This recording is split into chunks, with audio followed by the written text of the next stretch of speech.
We're on to our next segment. And the title of the Southside Weekly segment is an article is Objectively Reasonable, Necessary, and Proportional. And this is talking about the shooting of Anthony Alvarez. Evan Solano. There we go. Evan Solano is the officer. This is a review of Solano's TRR. And it's a response report that he has to file with the police department about the shooting, about the use of force. He shot Anthony Alvarez. You can look it up. We've done previous shows on it. You can look it up anywhere. So here's some quotes from it. And this is why, a great example, ladies and gentlemen, about why we need legislation and not police policy changes. Police policy changes don't work. They just disregard them. In Solano's TRR, he claims that both he and his partner, Sammy Encarnacion, were facing a threatening assailant and were in imminent danger. Untrue. Unless imminent danger is anyone that's holding a gun that is running from the police. If that's imminent danger, then maybe. Otherwise, no.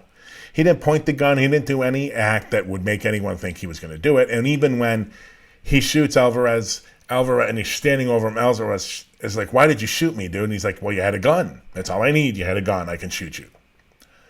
We move on. Solano's report, and this is why these policies don't work.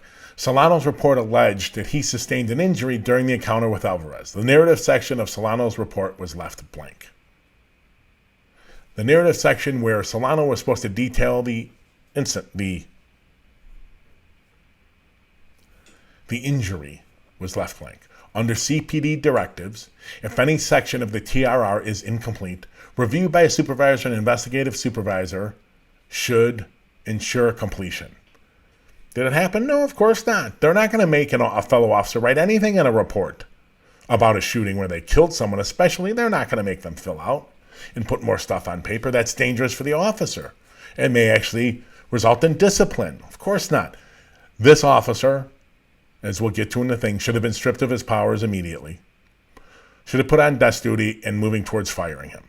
Now, the CPD, the supervising officer and the investigating supervisor, who did not make Solano fill out what his injury was, should be fired. Fired. You're part of the cover-up. What injury did Solano have? Was it mental? Because he had to shoot the guy that was running away from him who didn't point a gun at him? Of course this didn't happen. One more point for this piece. Solano also marked a box indicating that Alvarez used force likely to cause death or great bodily harm. Force is defined in CPD directives as physical contact and is reported differently than threat of battery with a weapon, which Solano also reported. So what exactly force did Alvarez use? You can see it on the video. None. Solano should be fired for filing the false police reports. None. But Solano can't say he did none because then the shooting wouldn't be justified and he'd be admitting it. So he lied. Fired.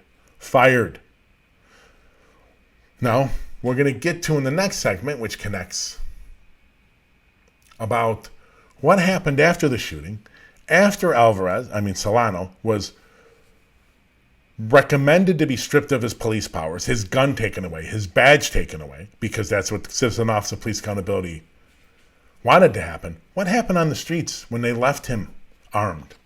On desk duty, but armed and with a badge. Well, let's find out. We're going to do that. First of all, I recommend everyone go and read that Southside Weekly article. It's really good.